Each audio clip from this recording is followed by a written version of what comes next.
ఎంత క్రూరంగా యేసుక్రీస్తుని క్రూసిఫైడ్ చేశారనేది మనందరికీ తెలిసిన సత్యమే.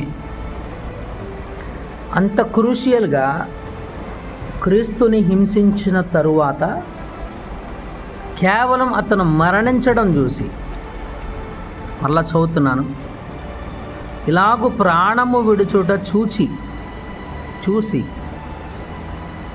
అతని హృదయంలో అతనికి వచ్చినటువంటి నిర్ధారణ, ఈ కన్ఫర్మ్డ్, అతనికి వచ్చినటువంటి confirmation that Jesus is the son of God, యేసుక్రీస్తు దేవుని కుమారుడు అనేటువంటి నిర్ధారణ. చాలామంది నీకు సాక్షిగా ఉంటాం ప్రభువా, సాక్షులు అవుతాం ప్రభువా అని పాటలు పాడతారు, కానీ